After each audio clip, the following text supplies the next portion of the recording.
السلام علیکم، میں ہوں اختر صدیقی اور آپ دیکھ رہے ہیں اپنا من پسند چینل۔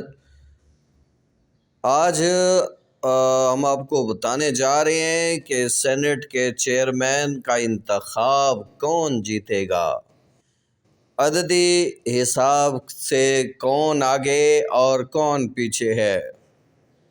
اس کے ساتھ ساتھ ہم بتائیں گے آپ کو کہ ڈسکا کے انتخاب کو روکے جانے کے بعد اور دوبارہ پولنگ کے بعد اب سپریم کورٹ کیا کرنے جا رہی ہے۔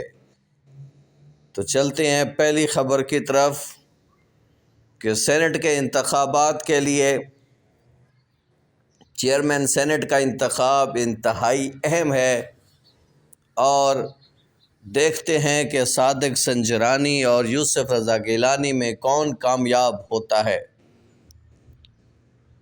اب تک کی جو کلیکشن ہے اس کے مطابق اکثریت تو اپوزیشن رہنما یوسف رضا گیلانی کو حاصل ہے، تاہم سنجرانی بھی کسی طرح بھی کم مضبوط امیدوار نہیں ہیں۔ مسلم لیگ نون نے درپردہ انہیں اپنی حمایت کا یقین دلا دیا ہے۔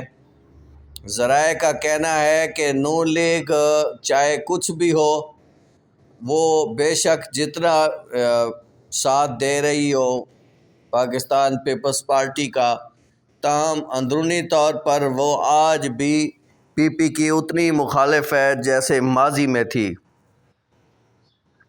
اور ماضی کی یہ مخالفت یہ رنگ لائے گی کہ یوسف رضا گیلانی سینٹ کے چیئرمین نہیں بن سکیں گے۔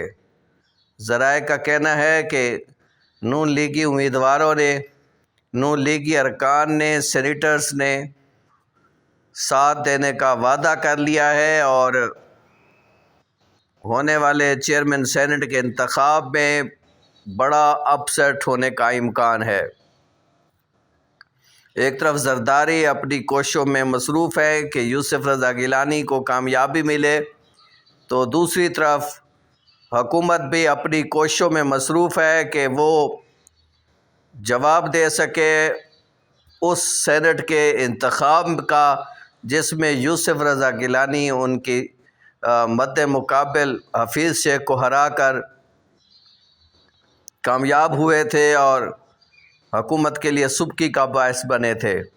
اب حکومت یہ چاہتی ہے کہ وہ یوسف رضا گیلانی والا جواب سینٹ کے چیئرمین کے انتخاب میں دے، اس لیے یہ مقابلہ انتہائی اہم اور دلچسپ ہو چکا ہے، اور 12 مارچ کو دیکھتے ہیں کیا ہوتا ہے۔